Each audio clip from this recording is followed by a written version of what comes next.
Bonjour à tous et bienvenue dans ce nouveau podcast. Ça sera donc le premier podcast sur ma chaîne. Pour vous présenter un petit peu le but de cette chaîne, j'ai pas du tout préparé de texte ou quoi, c'est vraiment au feeling.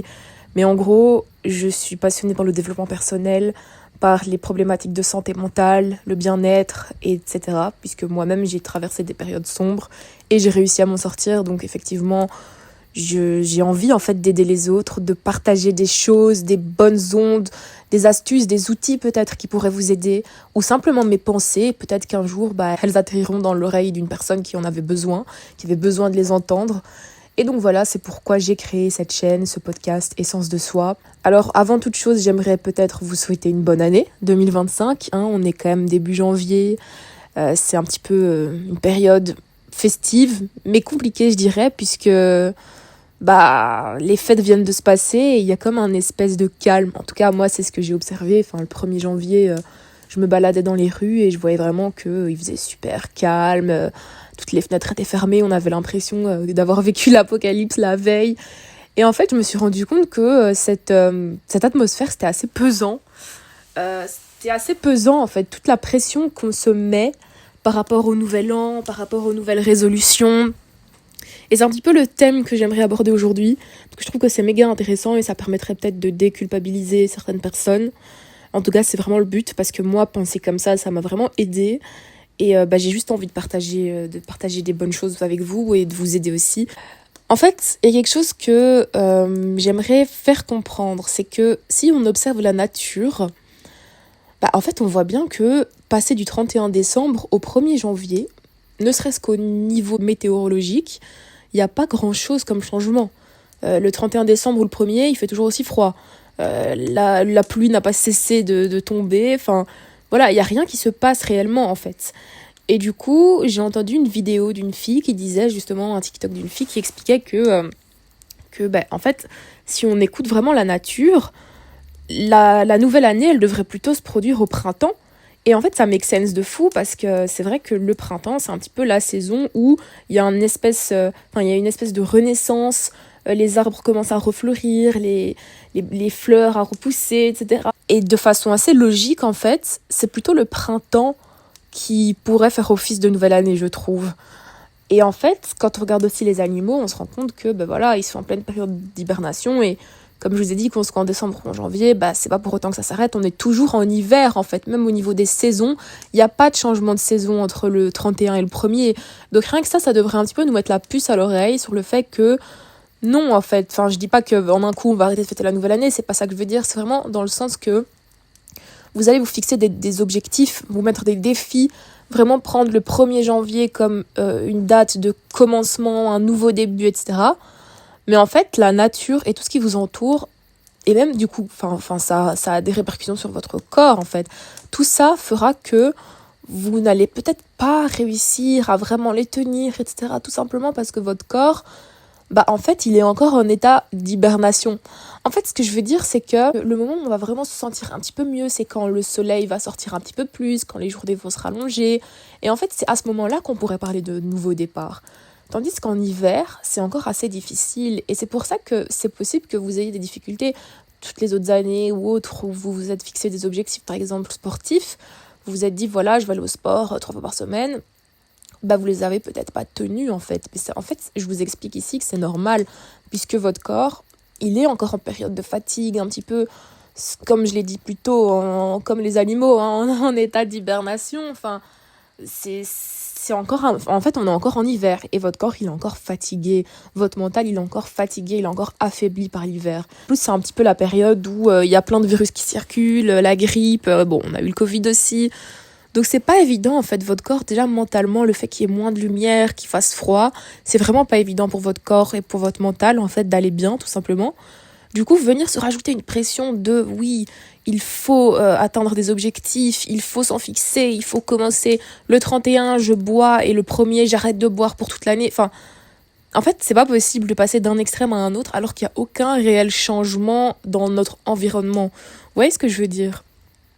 Et du coup, ce que j'aimerais vous faire passer comme message, c'est qu'il faut vraiment ne pas se mettre cette pression-là et plutôt voir le 1er janvier, non pas comme le début de quelque chose où il faut être directement très très performant, mais plutôt le début d'une période d'amélioration.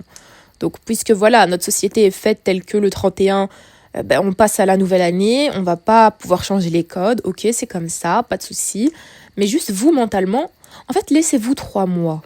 Laissez-vous 3 mois pour mettre des actions en place, pour définir vos plans pour cette année, vos objectifs, commencez, mais doucement en fait, sans brusquer votre corps, commencez tout doucement à essayer de changer, de prendre de meilleures habitudes, sans vous brusquer. Comme ça, quand vous arriverez au printemps, que les journées vont commencer à être plus claires, etc., vous pourrez vraiment, vraiment partir sur un nouveau départ et vous aurez déjà un petit peu posé les bases. En fait, ce que je veux vous dire, c'est que voilà, je vous conseille pas forcément d'aller vous inscrire à la salle de sport dès demain, puisque on est en janvier et que voilà, c'est la nouvelle année. Non, commencez peut-être doucement. Si vous êtes quelqu'un de sédentaire qui fait pas du tout de sport et qu'en un coup vous avez vraiment envie d'en faire, trop bien. Gardez cette motivation, mais en fait c'est comme un marathon, c'est pas un sprint, vous voyez. Genre le but c'est pas de faire du sport pendant 1 mois et puis de laisser tomber et d'en être dégoûté. Et c'est ce qui risque de se passer quand on passe d'un extrême à un autre. Et donc c'est pourquoi je vous conseille de peut-être commencer d'abord par aller marcher 3 fois par semaine, de se dire voilà, plutôt que de prendre le tram, je vais marcher à pied. Enfin, juste de commencer à vous mettre dans le bain petit à petit, de vous préparer justement à l'arrivée des beaux jours et donc à pouvoir vraiment commencer entre guillemets à être dur avec vous-même, et je prends des énormes guillemets en disant ça, mais ce que je veux dire c'est avoir vraiment des objectifs un petit peu plus stricts comme les gens en ont en général le 1er janvier, c'est ça que je veux dire.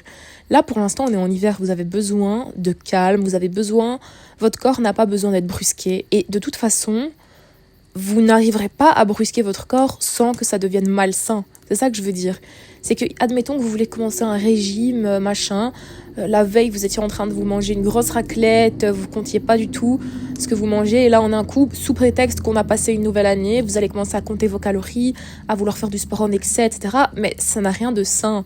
Il faut mettre en place des habitudes de façon douce, sans vous faire de mal, sans vous brusquer, en respectant vos limites, en apprenant à écouter vos besoins. Ça, c'est vraiment quelque chose de fondamental. Soyez gentil avec vous-même et c'est ça qui va vous permettre de arriver à vos objectifs, en fait, tout simplement arriver à définir concrètement quelles sont les actions que vous allez mettre en place, parce que ça aussi, c'est quelque chose d'assez courant. Les gens ont des objectifs, les gens veulent faire ceci ou veulent faire cela, mais en fait, ce qui est important, oui, c'est les objectifs, mais c'est aussi de savoir quelles actions vous allez mettre en place. Donc, je pense que justement, les 3 premiers mois de l'année, c'est un petit peu la période de battement où on sait qu'on a des nouveaux objectifs, on y a déjà réfléchi, mais à la fois, on doit quand même réussir déjà à un petit peu se dire les choses et être honnête avec soi-même et regarder par exemple l'année passée, tout ce qui s'est passé, tout ce qui a été, tout ce qui n'a pas été, voir les points d'amélioration, voir les actions qu'on a mises en place, celles qui ont marché, celles qui n'ont pas marché, et maintenant mettre d'autres actions en place. Donc par exemple, si avec votre entourage, vous avez vécu beaucoup de trahison et que cette année, un de vos objectifs, c'est avoir des amis, un entourage sain et voilà, et sincère, quelles sont les actions que vous allez mettre en place? Et par action, je veux dire des choses comme ne plus parler trop facilement à tout le monde, ne plus partager vos secrets de façon spontanée, ne plus... je sais pas, en fait, c'est vraiment... Ce que je veux vous dire, c'est que vous devez réfléchir à des choses à faire concrètement. Parce que c'est bien d'avoir des objectifs, mais il faut se donner les moyens aussi. Par exemple, si vous voulez perdre du poids, comment? C'est pas spécialement en se lançant dans un régime drastique que vous avez lu sur internet ou suite à un TikTok, en fait, c'est pas ça. C'est vraiment se renseigner sur votre type d'alimentation. Évidemment, si vous avez les moyens, sinon évidemment on peut chercher encore sur internet et ça peut déjà être une première bonne solution, je dis pas le contraire, mais vraiment essayer de se renseigner soi-même ou avec l'aide d'un spécialiste sur votre santé. Par exemple, aller voir une nutritionniste, c'est important d'aller voir des médecins pour se définir une alimentation qui vous serait adaptée. Par exemple, moi personnellement, ce que j'ai fait, j'ai pris rendez-vous chez une nutritionniste parce que j'ai toujours eu l'envie de avoir un body goal, perdre du poids, me sentir mieux dans mon corps, etc. Mais finalement, je me rendais compte que c'était un objectif chaque année, mais je mettais jamais vraiment les actions en place. Et donc là, pour le coup, j'ai pris rendez-vous. Je me suis pas forcément inscrite dans un club de sport, mais j'ai pris des séances d'essai. Donc déjà, ça, je me suis pas mis la corde au cou, je me suis pas dit, voilà, maintenant tu fonces, tu t'es inscrite, tu dois aller. Non, j'ai commencé, je teste, j'essaye. Et c'est ça qu'il faut faire en cette période. Parce que voilà, le froid est encore bien présent. Le moral n'est pas encore à son pic, si vous voulez. Le moral, il ira bien mieux au printemps, je vous l'assure. C'est juste physique, en fait. C'est juste... si vous observez la nature, la nature contient beaucoup d'éléments de réponse aux questions qu'on peut se poser en tant qu'humain. Et je pense que si on écoutait un petit peu plus la nature, qu'on observait un petit peu plus ce qu'il se passe autour de nous, en fait, on aurait beaucoup moins de stress, beaucoup plus de... En fait, on aurait des comportements beaucoup plus logiques et moins toxiques. Parce que vraiment, ce comportement de vouloir absolument se trouver des nouvelles résolutions pour le début de l'année, c'est vraiment une des choses les plus toxiques de notre société. Et c'est tellement culpabilisant, puisqu'en fait, vous allez juste rentrer dans un cercle vicieux. Vous allez vous fixer des objectifs inatteignables. Vous n'aurez pas le temps requis pour les atteindre, puisque, comme je vous disais, si vous vous fixez l'objectif de directement vous inscrire à la salle et d'y aller 4 fois par semaine alors que de base vous ne faites pas du tout de sport, effectivement après 2 semaines vous allez peut-être abandonner. Donc vous n'atteindrez pas votre but au final. Et donc c'est ça, il ne faut pas se dégoûter. Et le fait de se sentir coupable, ça va vous entraîner dans une sorte de procrastination, puisque c'est vrai que la culpabilité, le stress, l'angoisse, ça peut freiner l'action aussi. Et quand on est dans cet état d'angoisse, de stress, de déception, on se dit qu'on est peut-être trop nul et qu'on n'arrive plus en fait à prendre des décisions et à essayer. Puis on se dit de toute façon j'ai déjà pas réussi, donc à quoi ça sert? Et en fait vous rentrez juste dans une spirale négative. C'est pour ça que c'est très important en ce début d'année de pas commencer à se fixer des objectifs trop hauts. Juste respectez vos limites, soyez indulgent envers vous-même parce que vous êtes toujours indulgent avec les autres mais jamais avec vous-même. Et ça ira, en fait, step by step, comme on dit, un pas après l'autre, tout doucement. Ça sert à rien de vouloir courir. Apprenez d'abord à marcher. Apprenez d'abord à écouter votre corps, comprendre ses besoins, réfléchir avant toute chose aux actions à mettre en place pour atteindre vos objectifs avant de vous lancer tête baissée dans des programmes, dans des inscriptions, dans des trucs. Non, doucement, on a le temps. Je vous assure, on a le temps. Et si vous commencez, si vous commencez une nouvelle résolution le 27 mars, je vous jure que c'est pas un problème. Le 1er janvier, début janvier, ça ne doit pas être la seule date, le seul moment. Non, pas du tout. C'est ce que la société a voulu nous faire croire, mais c'est pas le cas. C'est ça que vous devez comprendre, c'est qu'il n'y a pas de date pour le changement. Voilà, j'espère que vous avez compris un petit peu le message que j'essaye de vous faire passer. En tout cas, j'espère que ça aura peut-être aidé certains à déculpabiliser, que ça tombera dans les oreilles de personnes qui avaient besoin d'entendre ça. Et je vous laisse vous abonner, puisque je vais poster encore plusieurs podcasts sur cette chaîne, et j'espère vraiment que ça vous plaira.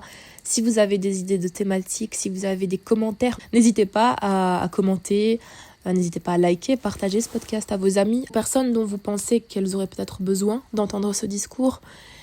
Et sur ces belles paroles, je vais vous laisser. Et je vous souhaite une très belle nouvelle année 2025. J'espère que vous serez en bonne santé. Je vous souhaite vraiment tout le meilleur. Mais vraiment, la santé, c'est le principal. Voilà, je vous embrasse. Je vous souhaite une belle journée, une bonne soirée.